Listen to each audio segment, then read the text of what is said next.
Alrighty guys, welcome back to Star Wars Review. Today I'm reviewing Obi-Wan Issue 4, subtitled The Sun Sets and It Rises, which was written by Christopher Cantwell, art by Madabek Masabakov, and was released on August 31st, 2022, which I thought was another good issue. This time it's definitely a much slower issue, and it dived into a lot of stuff I really enjoyed.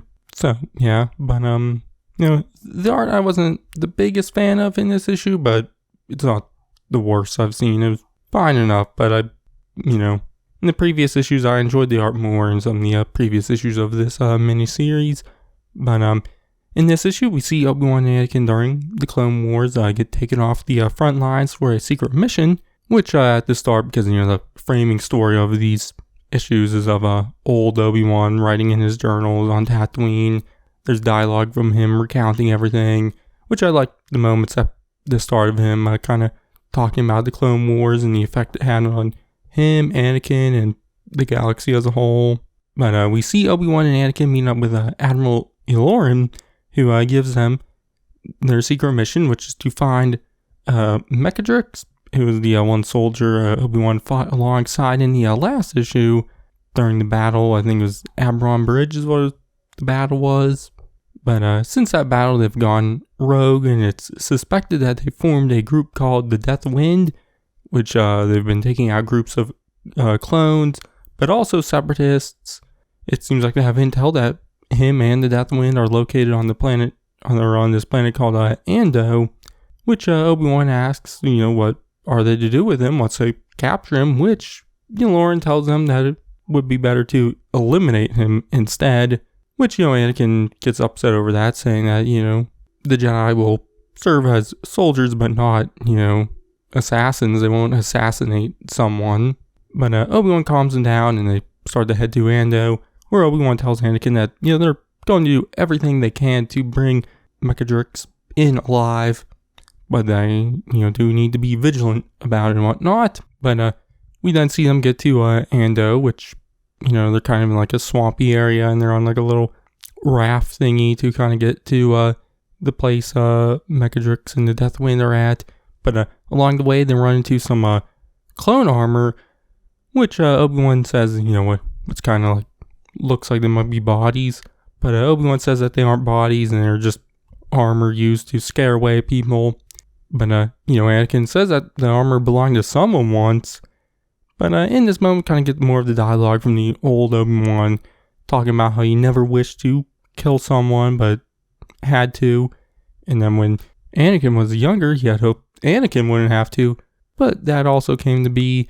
But he kind of talks about having a discomfort for his familiarity with death, and he kind of wonders what that familiarity did to Mechadrix.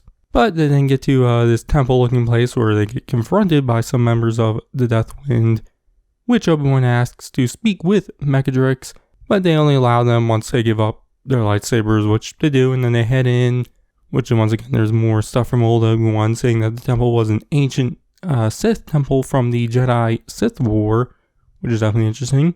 But they finally speak with Mechadrix, which Obi-Wan tells him that he's going to come with them to Coruscant to pay for his crimes, which he doesn't think he's committed any crimes, and says, he didn't kill anyone, he just saved them from the truth, which he says, the truth of war, that war is just a distraction from the real goals, which is annihilation.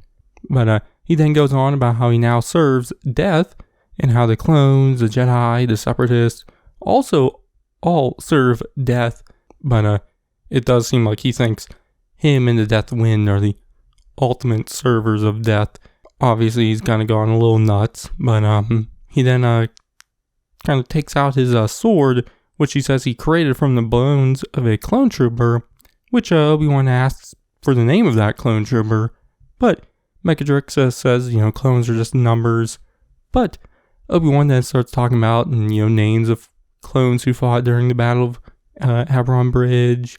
He also, brings up all of their names, brings up Mechadrix's second in command, Lieutenant Oron, who died during the Battle of Aberon Bridge. But, Obi-Wan says, what use does death have for a name? But Obi-Wan also mentions sunrises and what use death has for those. he also brings up Rune, Mechadrix's homeworld, in this one location where I guess the light shines down on too. But I guess Obi-Wan's full point is, a sunrise needs 3 things: the light of a star, the sky of a world, and an observer.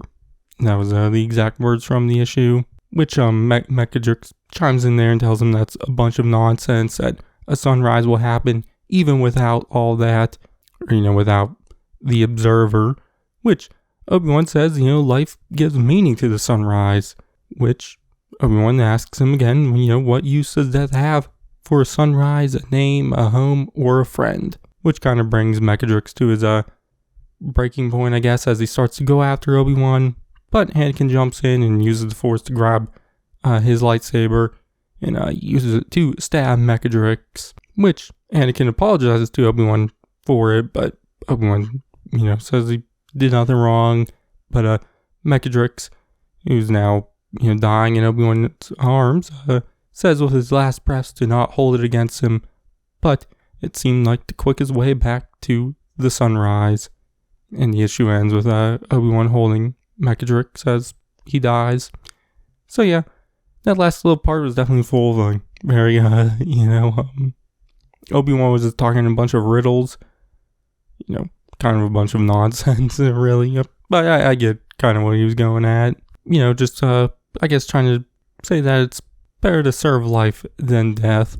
So yeah, but I definitely enjoyed all that. I kind of like seeing the character Mechadrix, see how, war, changes someone like that. It was definitely interesting. I kind of wish there's a little more depth to it. Obviously, just a 1-issue story. I would have definitely liked to see more of something like this. But, all in all, I quite like this issue. So, yeah, but my grade is going to be an A-.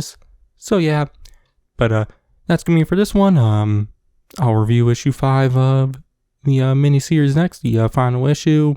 So you can check that out then. But in the meantime, check out all my other comic reviews and everything else to do. But I've been Starzu, and I'll catch you guys in the next one. The Jedi Code is like an itch. He cannot help it. Where is he?